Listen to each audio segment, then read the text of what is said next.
밤모섬에 유배된 사도 요한은 예수님의 음성을 듣고 예수님의 환상을 보게 됩니다. 17절 말씀에 보면 그가 내가 볼 때에 그랬어요. 내가 볼 때에. 그렇게 해서 세례 요한은 사도 요한은 예수 그리스도에 대해서 말씀도 들었고 또 예수님 모습도 확실히 봤다 그렇게 합니다. 내가 볼 때에. 17절 상반절을 보니까 그 발 앞에 엎드려져 죽은 자 같이 됐다 그랬어요. 크게 두려워하는 사도 요한의 모습을 보게 됩니다. 원래 사도 요한은 이 땅에 예수님 계셨을 때, 그러니까 승천하기 전에 예수님을 가장 사랑했고 예수님도 사도 요한을 가장 사랑했던 그런 관계로 기록이 되어 있어요. 성만찬 시에 예수님의 발을 비계 삼아 누워서 그 예수님과 함께 교제했던, 그게 무슨 두려움이 있었어요? 또 십자가 위에서 예수님이 죽으시면서 마리아를 사도 요한에게 부탁해요. 그때 무슨 두려움이 있었어요? 그때부터 사도 요한은 마리아를 모시는, 천국 가는 그날까지 마리아를 모시는 사도 요한의 모습을 보는 거예요. 여기 무슨 두려움이 있습니까? 근데 오늘 본문에 보니까 예수를 보고 나면 기뻐해야 되잖아요. 우리는 안 그래요, 우리는. 근데 불신자들은 자기 죽은 부모가 뭐 꿈에 보인다든지 그러면 그렇게 좋아해요. 야, 어젯밤에 우리 어머니가 왔더라. 우리 아버지가 왔더라. 우리 할아버지가 왔더라. 그러면 그렇게 좋아합니다. 왜? 그들이 도와주는 줄 알고 그렇게 좋아하는 거예요. 근데 사도 요한은 자기 눈으로 직접 봤거든요. 하늘 세계를 본 거예요. 하나님 보좌를 본 거예요. 근데 그만 거기에서 예수를 보고 크게 두려워서 꼬꾸라지는 사도 요한을 보게 되는 거예요. 이 땅에 예수님은 육신의 눈을 입고 오셨죠. 육신의 눈을 입고 오신 예수님은 그 신성이 그대로 오셨지만 그러나 가려져 있었죠. 그러니까 사람이 있어요, 사람.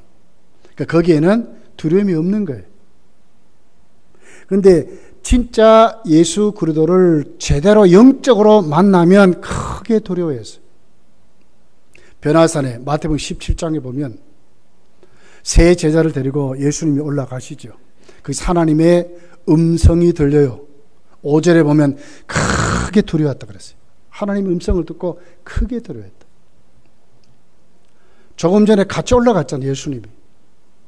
그때는 무엇이 두려웠어요? 그런데 하늘 세계가 열리고 영적인 하나님의 음성이 들리니까, 그러니까 진짜 신성이 나타난 거지. 이는 내 하나님의 아들이라 하는 그 음성을 듣고 크게 두려워했다고 했어요. 크게 두려워했다. 바울 사도가 변할 때 예수를 만나죠. 음성이 들렸습니다. 말에서 떨어져 꼬꾸라졌다고 그랬어요. 이 두려움이었어요. 우리가 진짜 어떤 우리 이렇게 인간적인 예수님이 아니고 진짜 하나님이신 예수님을 만나면 우리 다 그래요. 왜? 우리 죄인이기 때문에 그래요.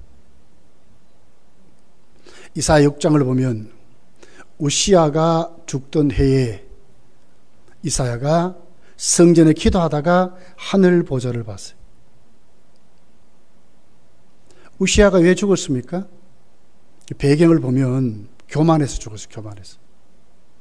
종교개혁도 하고 뭐 여러 가지 했지만 마지막에 진짜 교만해졌어요.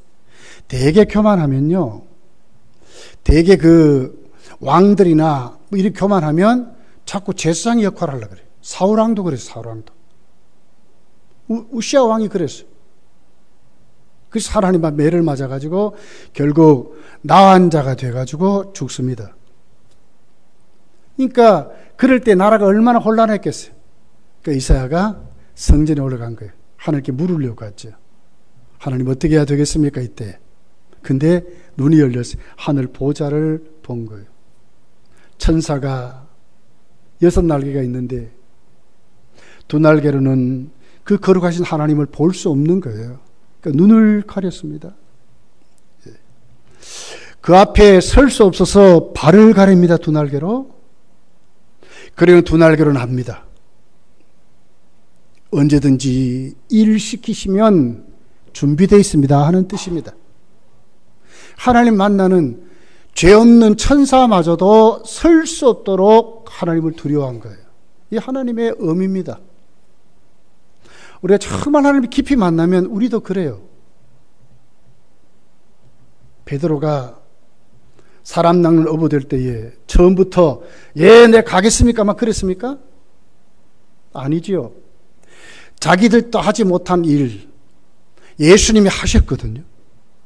밤이 맞도록 수고해서 고기 한 마리 못 잡았는데 예수님이 가라는 곳에 가서 깊은 데로 가서 그물을 내렸더니 만선 정도가 아니에요. 얼마나 많이 잡았는지 요한마저 친구 배까지 불렀어요. 가득 다 실을 수 있도록 그랬다. 그 주님을 바라보고 거꾸러진 거예요. 주여 나를 떠나소서 나는 죄인입니다. 이렇게 사도 베드로가 고백하는 장면이 그렇게 나온 거예요. 진짜 기적의 하나님, 정말 살아계신 하나님 만나면 우리 다 그렇게 되는 것입니다. 이사야가 성전에 기도하다가 하나님 보좌를 바라보고 그냥 사실 이랬습니까? 첫 마디가 뭐였어요? 그 보좌를 본 다음에 화로다 나는 망하게 되었다고 그랬어요. 왜 내 이 부족한 입술로 선지자 노릇하고 그랬다는 거예요. 우리가 정말 하나님 앞에 우리 신앙에 눈을 뜨면 우리 다 그래야 돼요. 무슨 교만이 어디 있습니까? 다 겸손히 낮아져서 오늘 내가 제대로 충성하지 못하는데 두려움을 갖는 거예요. 주의 일들을 맡았잖아요. 하나님 사람들로 세워졌잖아요. 거기에 두려움이 있을 수밖에 없다는 거예요. 자, 그랬습니다. 그런데 오늘 주님은 그를 뭐라고 그래요? 두려워하지 말라고. 17절 하반절에 보면 요한을 위로하시는 예수를 만나는 거예요. 그가 오른손을 내게 얹고 이르시되 두려워하지 말라 나는 처음이요 마지막이니 그랬어요. 크게 두려워하는 진짜 하나님을 본 다음에 육신적인 예수님이 아닙니다. 진짜 하나님의 면전에 서고 보니까 요한은 두려움 속에 사로잡혀서 꼼짝달짝 못한 거예요. 그런 예수님이 요한을 위로하세요. 두려워하지 말라 하는 거예요. 바울 사도가 그의 선교는 정말 힘들고 어려운 그 선교였습니다. 그런데도 바울은 하나님 앞에 그 육신의 질병을 가지고 하나님께 나갔지만 고쳐주지 않았어요. 내 은혜가 네게 족하다. 고쳐주지 않았어요. 그러면서도 그 응답하시는 그 주님을 만날 때에 그 바울은 하나님을 어떻게 소개했죠? 우리를 위로하시는 하나님을 위로자라고 소개하는 거예요. 진짜 하나님 만나서 내가 죄사함 받고 새 사람이 되어서 정말 이 사랑의 주님을 진짜 만나게 되면 어떻게 됩니까? 그 두려움이 변하여 그 위로함 속에 쉼을 얻고 살아있는 성도로 세워진다는 거예요. 두려워하지 말라. 그 오른손이 뭐예요? 오늘 20절에 있는 그대로 교회를 붙잡고 주의 종들을 붙잡고 목회하시는 주님이시죠. 그 오른손으로. 그의 음성은 뭐예요? 불꽃 같은 눈총으로 그의 음성으로 정말 놓치지 않는 말씀으로 많은 물같이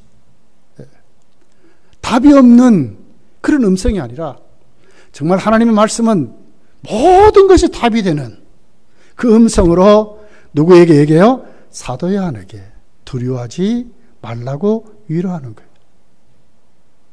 치리하시고 못할 것이 없으며 모든 것을 해결하시는 그 주님이 그 위로의 손길로, 그 위로의 음성으로 사도 요한을 위로하고 계시다는 거예요. 우리 신앙은 어느 자리로 자꾸 가야 되겠어요? 교회 생활이 자꾸 무슨 갭이 있고 서먹서먹하고 뭐 이렇게 되면 안 돼요. 우리 신앙생활은 참되게 우리를 위로하시는 그 주님 앞에 붙들려서 우리 신앙생활 이 땅에서 이미 그 주님의 주시는 그 사랑을 만끽하며 신앙생활을 해야 되는 거예요. 하늘 보좌를 바라보던 우시아 왕이 망해가지고 꼭 유대가 망할 것 같아. 그 위대한 왕이 죽었으니까. 그런데도 이사야가 본 것은 뭐예요? 진짜 이스라엘을 지도하고 이끌어 가시는 분은 우시아 왕이 아니라 하늘 보좌를 보여주면서 하나님이 하신다는 거예요. 그 하나님을 만난 그 하나님. 그러니 죄인된 그가 정말 하나님 앞에 부끄러움 많은 그가 흠이 많은 그가 올바로 설 수 없는 것이죠. 그러니까 화로다 나는 망하게 되었다고 이사야가 그렇게 말한 거예요. 사도 요한이 밤모섬에 여러분 90세 노인입니다. 말 한마디 잘못 들으면 충격을 받아요.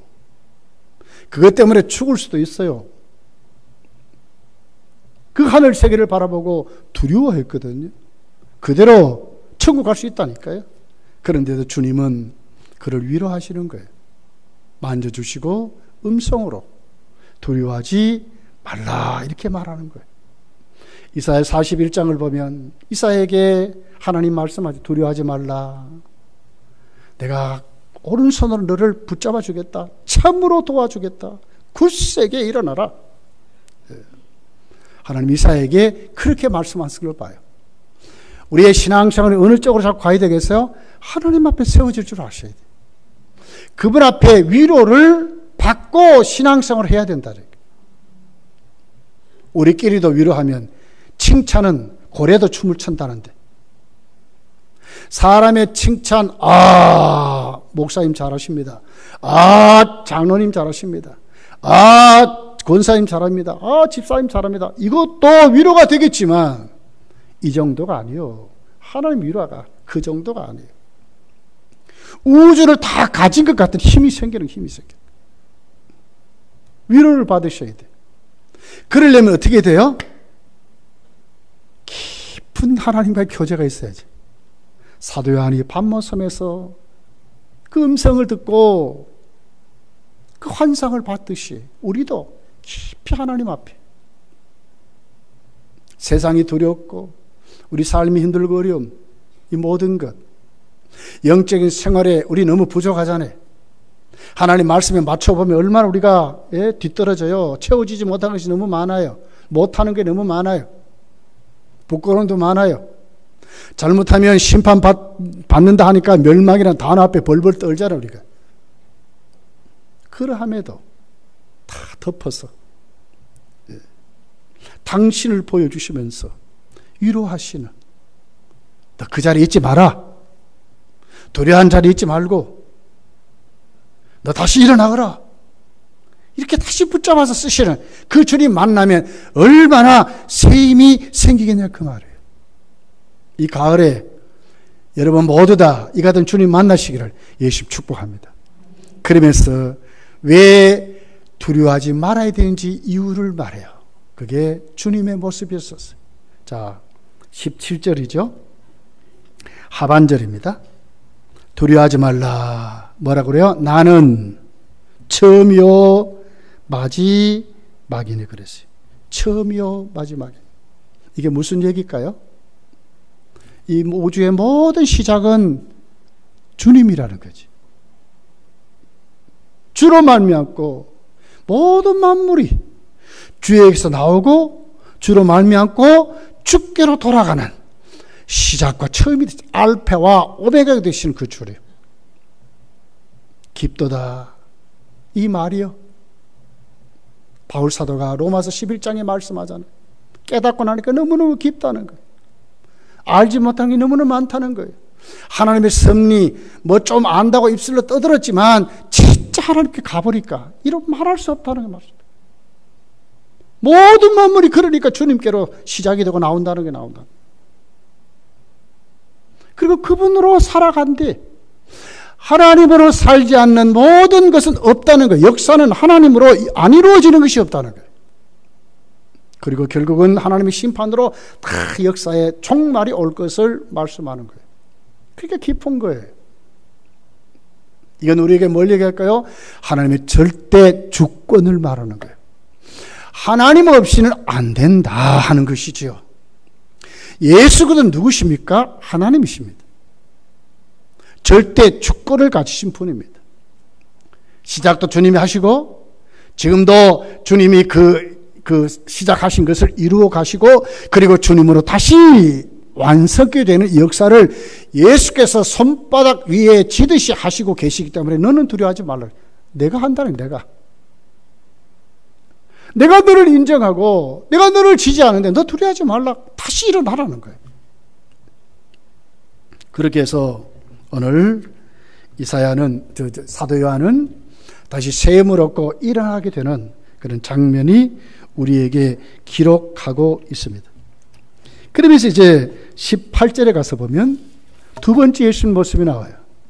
곧 살아있는 자라. 내가 전에도 죽었노라. 곧 살아있는 자라.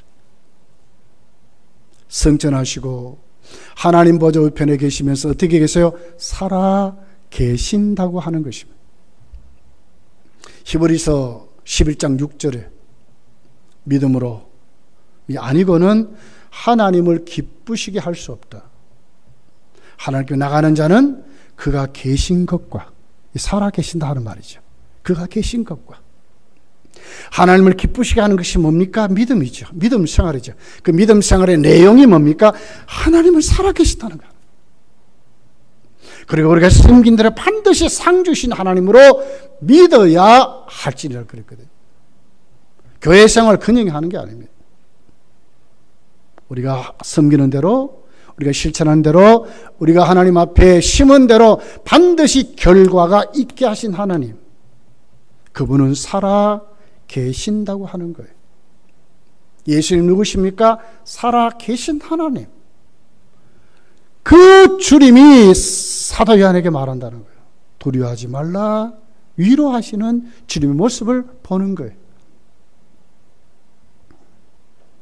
시편 42편 2절에 보면 내 영혼이 하나님 곧 살아계시는 하나님을 갈망한다고 그랬어요. 사슴이 시냇물을 찾듯이. 어떻게 합니까? 사슴은 시냇물을 목적으로 하지만 우리는 뭐냐? 사슴이 시냇물을 찾듯이 하나님을 갈망하는 사람들. 거기에 소망이 있다고 말씀하는 거예요. 살아계신 하나님. 사도 베드로가 예수님의 질문 앞에 고백하죠. 너는 나를 누구라고 생각하느냐? 주는 그리스도시요 살아계신 하나님의 아들이십니다. 그랬어요. 살아계신 하나님의 아들. 네. 살아계신 하나님의 아들입니다. 이것이 교회의 신앙 고백이고 교회의 기초석입니다. 교회는 바로 공동체의 모든 사람들이 이 고백 위에 오늘 또 고백하고 세워진 것이 교회라고 하는 살아계신 주님, 살아계신 하나님의 아들이십니다. 우상은요, 살아있는 게 아니에요. 우상은 다 죽은 신입니다. 아무것도 아닙니다. 근데 하나님은 안 그렇습니다. 하나님 살아계셔서 모든 것을 관장하시는 마지막 역사의 종말까지도 그 하나님이 관장하시는. 왜? 살아계시니까. 어느 시점에 아니 계신 것이 없으니까. 무소부재하시니까. 사도 요한에게 두려워하지 말라 이렇게 말씀을 하시고 계시는 거예요. 세 번째는 주님의 모습이 어땠어요? 내가 전에도 죽었었노라. 전에는 왜 죽었습니까? 우리의 죄를 위해서. 왜 사도 요한이 두려워하지 말고 예수님 앞에 서서 다시 사명자로 일해야 합니까? 나를 위해서 예수께서 내 모든 죄를 대속해 주셨기 때문에 우리는 주님 앞에 의인으로 서는 것입니다. 죄 때문에 정죄받을 사람들이 아니고요.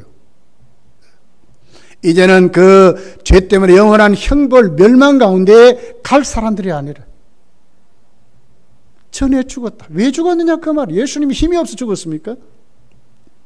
자기 백성을 저의 죄에서 구원하시려고 예수님은 십자가에 위해서 우리를 대속하셨다고 하는 거예요. 그 주님은 18절 중반절에 보니까 볼지어다 이제 세세토록 살아있어. 주목 그 말이거든. 주목. 세세토록 살아있어. 예. 항상 계시는, 아리 계신 곳이 없는 살아계신 하나님. 볼지어다 우리를 위해서 죽으신 그 주님은 살아나셨는데 영원토록 살아계신, 거기에 주목하면 너가 두려워하지 않는다는 거예요. 세상뿐만 아니라 우리 매사가, 우리 신앙마저도 두려워하지 않는 참는 위로자 되신 주님 만나서 살 수 있다고 말씀하는 거예요. 로마서 6장 9절에 보면 이런 말씀이 있어요. 이는 그리스도께서 죽은 자 가운데서 살아나셨음에 다시 죽지 아니하시고 사망이 다시 그를 주장하지 못할 줄을 알미로다. 사망 권세가 절대로 주장하지 못하는 그런 주님으로 살아 계신다고 말씀을 하고 있는 것입니다. 어디에 소망을 가지셔야 돼요? 우리에게는 소망이 없어요. 왜요? 우리 이 땅에 영원토록 살 수 없는 존재들이라요. 죽음 때문에 우리는 오늘 내일 하는 사람들이에요. 근데 어디에 소망을 가지되 영원히 살아계신 그 주님 앞에 우리가 소망을 가지고 우리의 삶의 자리를 내려놓으면 우리의 삶은 어떻게 되시면 영원한 삶을 살아가는 것입니다. 그러니까 주님이 누구예요? 우리의 한없는 위로자가 된다고 하는 거예요. 사람의 위로도 큽니다. 근데 그 위로가 오래 가지 않아요. 이렇게 얘기를 해보면 어떤 사람들은요, 위하는 척 하면서 떠보죠. 그죠? 그걸 딱 같이. 자기는 뭐 어떤 말을 해도 그 자기 잘못은 안 따져. 근데 말 한마디 딱 하면 그걸 탁 잡는다. 이게 세상 사람들이 하는 방법. 근데 주님은 절대로 그렇지 않아요. 왜 그렇습니까? 우리 같은 죄인이 왜 자신의 목숨까지 줬기 때문에 그런 거예요. 우리를 진짜 사랑하시니까 그래요. 진짜 우리 편입니다. 로마서 8장 보세요. 하나님이 우리를 위하시면 누가 우리를 정죄하리요 그러거든요. 진짜 하나님은 우리를 위하세요. 위하세요. 진짜 도와주세요. 어디에서 힘을 얻고 일어나야 합니까? 뭐 조금 위로하는 그 말이에요? 아니요. 진짜 기울여야 할 것은 하나님의 말씀입니다. 그분이 참된 위로자입니다. 영원히 죽지 않아 살아 계셔서 오늘 또 주목하고 계시다는 거예요. 왜 주목하라 합니까? 위로하시기 위해서. 우리를 다시 세우시려고 주님은 그렇게 말씀을 하고 계시다는 거예요. 또 18절 여러분 하반절을 보세요. 이렇게 기록해요. 사망과 음부의 열쇠를 가졌노니 그래요. 대개 지옥은 누가 염라대왕이 지킨다나 어디에 그래요? 여기 보니까 사망과 음부의 열쇠를 열고 닫는 그 열쇠를 누가 가졌어요? 주님이 갖고 계신다니까. 생과 사의 결정권도 주님이 갖고 계세요. 지옥도 주님이 열고 닫고 하신다니까. 이 마귀가 하는 게 아니라니까요. 마지막 예수님 재림해서 심판하면 다 지옥불에 던져 넣을 거예요. 사탄도 집어넣고 악한 귀신도 집어넣고 다 집어넣을 거예요. 그 하수인들, 우상 숭배자 다 집어넣을 거예요. 불신자들 다 집어넣을 거예요. 왜요? 주님이 사망과 권세의 주인이라니까, 주인이라니까. 그 주님이 날 위하여 지옥 안 보내려고, 저 사망 권세에 붙들려 살지 않게 하려고 날 위해 십자가에 내 죄를 대속해 주셨잖아요. 얼마나 우리에게 위로가 돼요. 얼마나 힘이 되냔 말이에요. 여러분, 이 주님 꼭 붙잡고 살아가시기를 예수님 축복합니다. 주님을 본 다음에 큰 두려움 속에 있던 그 사도 요한을 두려워하지 말라. 그리고 주님은 당신의 모습을 보여주셨어요. 그런 다음에 세 번째로 주님은 사도 요한에게 다시 사명을 주시는 것을 봐요. 이게 우리 신앙입니다. 예수님 만나서 얼마나 좋아요. 그러다가 시험도 찾아오고 환난도 찾아오고 어려움도 찾아오고 막 이래. 그럼 어떻게 해요? 거기에 뭐예요? 아이고 이래서 되겠느냐. 온 가지가 우리에게 닥치는 거예요. 거기서 우리가 하나님께 갈등하면서 어떻게든 주님과 씨름하고 막 이러면서 우리가 회복돼. 그런 다음에 우리에게 뭐가 생겨요? 사명이 생기는 거예요. 사명을 보고 우리가 그 사명 속에 살아가는 사람으로 세워지는 거예요.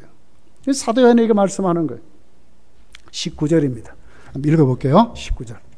시작.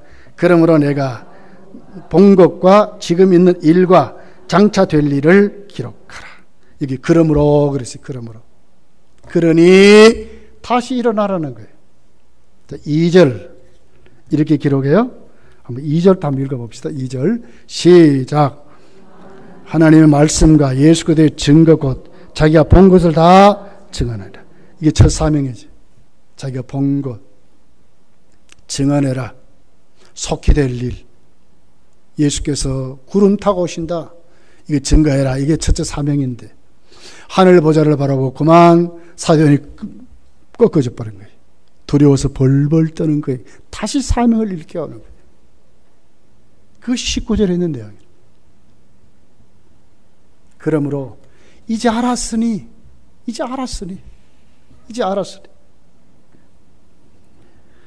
자, 네가 본 것 그랬거든요. 이 과거형 아닙니까? 네가 본 것.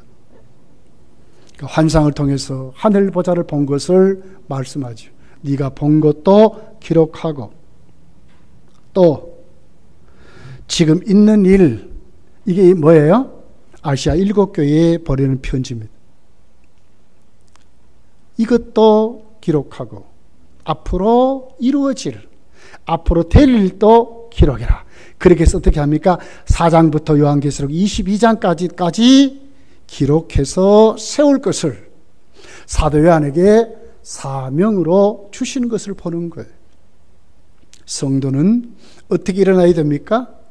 진짜 믿는다면, 진짜 예수님 만났다면 어느 자리로 가야 되겠어요? 사명자로 사는 거예요. 충성하는 사람으로 사는 거예요. 어떻게든지 내가 맡은 일 감당하려고 하는 거예요. 여러분, 우리 교회는 사실 여러 가지 프로그램은 사실 많이 없어요. 그러나 어떻게 하든지 우리 기본 신앙들, 교회에게 명령한 이 말씀을 우리가 지키려고 해요. 그게 뭡니까? 전도하는 거, 전도. 선교하는 것입니다. 여러분, 정말 전도에 눈을 뜨셔야 돼요. 오늘 또 주일날 전도하자 그랬더니 왜 그런지 많이 그래 안 오셨대요. 다음에는 여러분 많이 오셔서 같이 전도합시다. 주일날 전도하셔야 됩니다. 사명을 가지시 사명. 주중에도 전도하고 기도하는 일, 예배 시간 모여서 말씀 듣고 은혜 받는 일, 우리가 이웃을 섬기는 일, 여기에 우리가 정말 충성하셔야 돼요. 선교하는 일에도 우리가 눈을 뜨고 최선을 다해서 선교하는 교회가 되어야 되는 것입니다. 사명으로 일어날 때 오늘도 하나님 우리를 멋지게 쓰시는 것을 말씀하는 거예요.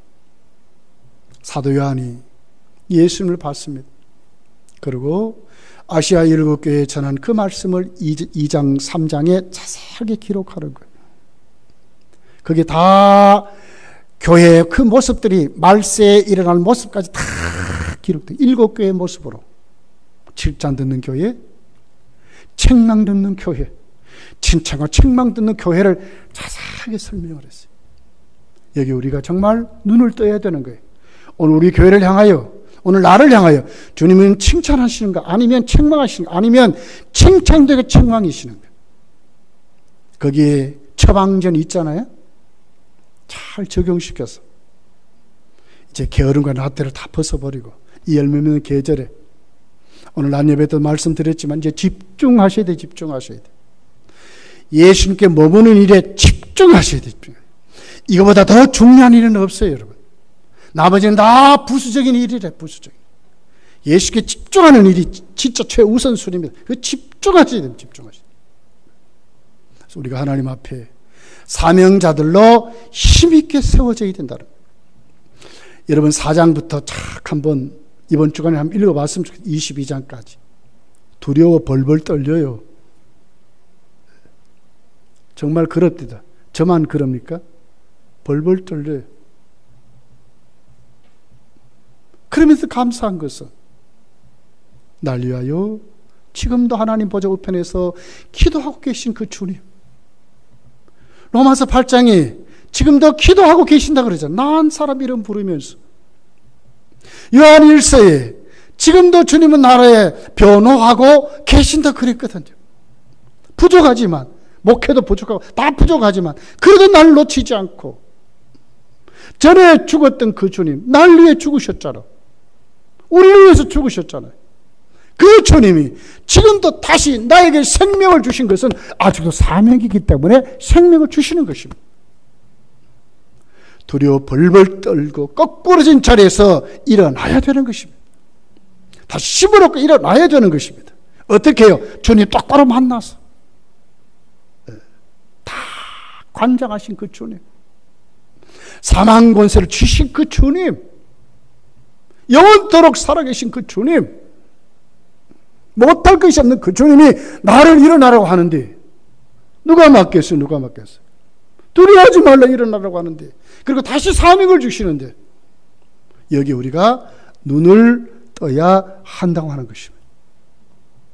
사명자로 사명 찾아서 여러분 한 주간도 살아가시기를 예수 축복합니다. 자, 20절입니다. 한번 같이 읽어볼게요. 20절 시작. 내가 본 것은 내 오른손에 7별의 비밀과 또 7 금촛대라. 7별은 7교회의 사자요 7 촛대는 7 교회리라. 그렇습니다. 오늘 교회를 보여주시면서 지구촌에 주님의 목회하시는 모습이라요. 우리 교회가 너무너무 중요한 것입니다, 여러분. 예. 주님은 거느시고 관장하시면서 붙잡으시면서 지금도 계신다고 하는 것입니다.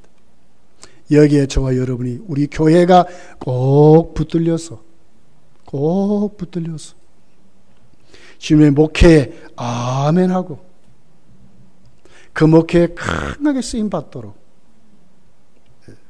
그 다스리심에 나의 자아, 고집, 욕망, 교만, 정력이 다 무너지고 예수 그리스도로 다시 세워지는, 하나님의 사람들로 다시 세워지는 그런 능력이 저와 여러분 속에 이루어지기를 예수 축복합니다.